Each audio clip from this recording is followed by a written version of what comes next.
Hello everyone, welcome my new video. आप सभी का स्वागत है नीलम लड्डू गोपाल चैनल पर। तो आज हम बात करने वाले हैं हमने सावन के चौथे सोमवार पर यानी आखिरी सोमवार पर किस तरीके से पूजा और आरती की है। आइए जानते हैं। तो सबसे पहले मैंने यहाँ पर चौकी ले ली, चगल लगा ली है। यहाँ पर मैंने पात्र लिया है। यहाँ पर हम बहुत ही प्यार से अपने लड्डू गोपाल जी को स्थापित करेंगे इस तरीके से। अब यहाँ पर हम शिवलिंग का भी स्नान कराएंगे, तो मैं यहाँ पर शिवलिंग को भी स्थापित कर ले रही हूँ इस तरीके से। और यहाँ पर मैं थोड़ा सा पुष्प डाल दे रही हूँ। और यहाँ पर मैं पंचामृत स्नान कराने वाली हूँ। आप चाहो तो सादा जल स्नान, दूध से स्नान या फिर कंदोदक स्नान भी करा सकते हो। तो सबसे पहले मैं यहाँ पर दही डालूँगी। और यहाँ पर देखो, मैंने अपने शिवलिंग पर और लड्डू गोपाल जी पर दही अच्छे से डाल दिया है। इसके बाद हम डालेंगे दूध। तो यहाँ पर मैंने कच्चा दूध लिया है गाय का। तो यहाँ पर हम सबसे पहले शिवलिंग का स्नान कराएंगे, इसके बाद हम लड्डू गोपाल जी का स्नान कराएंगे इस तरीके से। तो देखिए, हमारे लड्डू गोपाल जी और हमारे महादेव जी का स्नान हो रहा है। अब हम यहाँ पर लेंगे जो है चीनी, ये इस तरीके से। आप चाहो तो स्किप भी कर सकते हो, पर यहाँ पर जो है पंचामृत स्नान में इसी तरीके की सामग्री लगती है।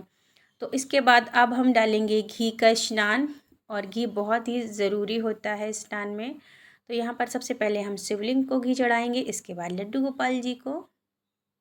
यहाँ पर मैं लड्डू गोपाल जी को जो है इस तरीके से घी से स्नान करा दे रही हूँ। इसके बाद अब बारी आती है शहद की। अब हम शहद से स्नान, सबसे पहले शिवलिंग को शहद से स्नान कराएंगे, इसके बाद जो है हम यहाँ पर लड्डू गोपाल जी को स्नान कराएंगे इस तरीके से। तो यहाँ पर मैंने शहद से स्नान करा लिया है। अब बारी आती है जल से स्नान कराने की। तो मैंने यहाँ पर जो है जल लिया है। तो सबसे पहले हम जल से अपने महादेव जी का स्नान कराएंगे, अपने शिवलिंग का। इसके बाद हम अपने लड्डू गोपाल जी का स्नान कराएंगे। बड़े ही प्यार और श्रद्धा भाव से हम महादेव जी का और लड्डू गोपाल जी का स्नान करा देंगे। और सबसे खुशी की बात यह है, सावन है तो हमारे लड्डू गोपाल जी और महादेव जी एक साथ ही स्नान करते हैं। तो यहाँ पर मैं अच्छे से स्नान करा दे रही हूँ। इसके बाद जो ये जल है, इसको मैं तुलसी के गमले में बिल्कुल भी नहीं डालूँगी, मैं इसको अन्य पौधे में डालूँगी। तो बस यहाँ पर हमारे लड्डू गोपाल जी का श्रृंगार हो गया है रेडी। तो मैं यहाँ पर एक थाल ले लूँगी, इसके बाद हम उसमें तो बेलपत्र रखेंगे। इसके बाद हम इसमें शिवलिंग विराजित करेंगे। इसके बाद हम वस्त्र स्वरूप कलावा अर्पित कर देंगे महादेव जी को। इसके बाद मैं यहाँ पर त्रिशूल भी रख दे रही हूँ। अब हम यहाँ पर चंदन धारण कराएंगे। तो मैं यहाँ पर जो है शिवलिंग में इस तरीके से त्रिपुंड लगा दे रही हूँ। तो यहाँ पर मैंने चंदन लगा दिया है। अब मैं यहाँ पर गौ माता को और महादेव जी को और यहाँ पर मैं शिवलिंग को और लड्डू गोपाल जी को चंदन लगा दे रही हूँ। इस तरीके से मैंने सभी को चंदन लगा दिया है, और भी जो मेरे देवी देवता हैं उनको भी। और यहाँ पर मैंने अक्षत जो है यहाँ पर चढ़ा दिए हैं सभी में। अब यहाँ पर मैं एक बेलपत्र ले रही हूँ, इसमें चंदन लगा करके महादेव जी को स्पर्श करा के इस तरीके से रख दे रही हूँ। इसके बाद मैं पुष्प चढ़ा दूँगी, और यहाँ पर मैं सभी को पुष्प चढ़ाऊँगी और बेलपत्र चढ़ाऊँगी। तो यहाँ पर मैंने देखो गौ माँ को, भोलेनाथ को, शिवलिंग में सभी में पुष्प चढ़ा दिया है। और यहाँ पर मैंने एक जो है बेलपत्र लिया है, उसमें मैं राधा नाम लिख रही हूँ, और ये हमारे लड्डू गोपाल जी पर चढ़ाएंगे इसको हम। तो यहाँ पर मैंने राधा नाम लिख दिया है इस तरीके से। मेरी राइटिंग पर मत जाना बिल्कुल भी अच्छी नहीं है। तो यहाँ पर मैंने राधा नाम लिख करके लड्डू गोपाल जी को समर्पित कर दिया है। अब हम लड्डू गोपाल जी को पुष्प समर्पित करेंगे।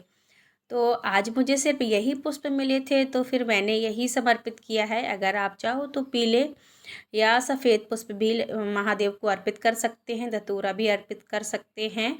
और आज बारिश हो रही थी, इसलिए मैं कुछ भी मंगा नहीं पाई हूँ सुबह से। बहुत ज़्यादा बारिश हो रही है मेरे यहाँ। यहाँ पर मैं दीपक जला लूँगी। दीपक का पूजन मैंने कर लिया था। अब मैं यहाँ पर पुष्प समर्पित कर दे रही हूँ।